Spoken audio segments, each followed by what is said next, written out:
Sinä Koska. Mitä? Mitä puusen?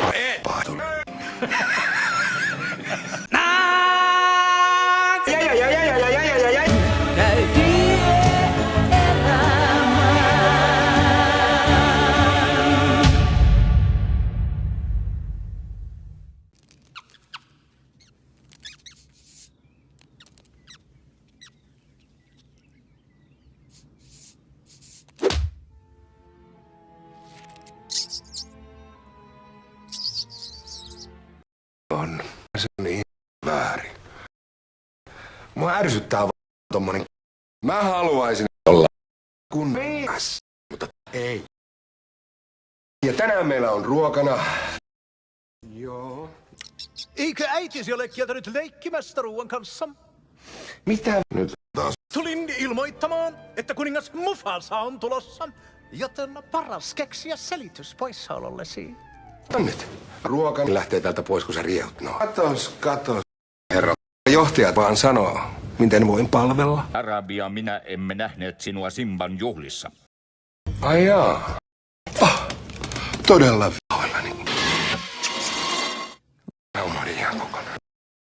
Niin, no, vaikka mielesi lipsuukin, kuninkaan veljenä sinun piti olla ensimmäisenä. Ja niin se pitää ollakin. Kunnes selvisi, että yksi karvapallo. Se karvapallo on minun poikani ja tuleva kuninkaasi. Aivan kuten haluatte, ylhäisyys. Minulle et käännä selkääsi. No ei tietenkään. Itse asiassa sä oot kyllä aika hupsu. Oliko se haaste? Ei, missään tapauksessa. Okei. Se oli rumasti sanottu. Taskaan. Kun olen kuningas, mikä sinä sitten olet? Vanha äijän käppä. Sä oot outo. Epäilemättä. Toiset yrittää täällä nukkua. Ja nähdä unia. Scar, sinäkö se vain? Mä kun pelättiin, että se olisi joku tärkeä. Ja niinku Mufasa. Yeah. Vai niin? Siinä on poveria. Kerro siitä. Kuule sen nimen ja päin sen. Mufasa. Sano se taas. Mufasa. Mufasa. Ei mikä sotku. Et sä, Scar. Sä oot yksi meistä. Sä oot meidän kaveri. Mitä me oltais voitu? Tapaa Mufasa. Kyllä.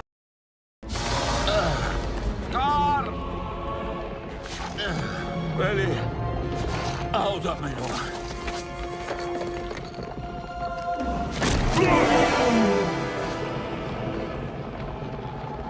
Sä lähdet.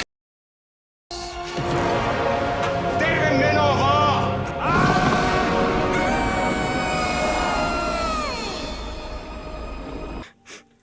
Mitä minä nyt? Juokse pois. Se joko lähdet, tai sit sä itket ja lähdet. Tai muuten mä en vastaa seurauksista.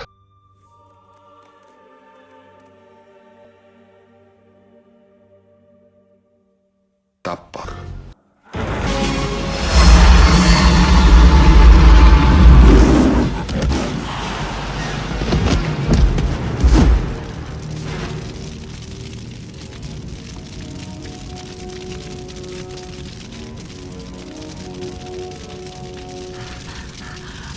No moi, vanha kunnon ystävä.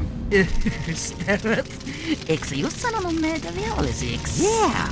Niin mäkin kuulin. Hei, tää ei oo sitä, miltä tää näyttää. Ei. Eikö me voida hoitaa tää asia jotenkin sivistynyt?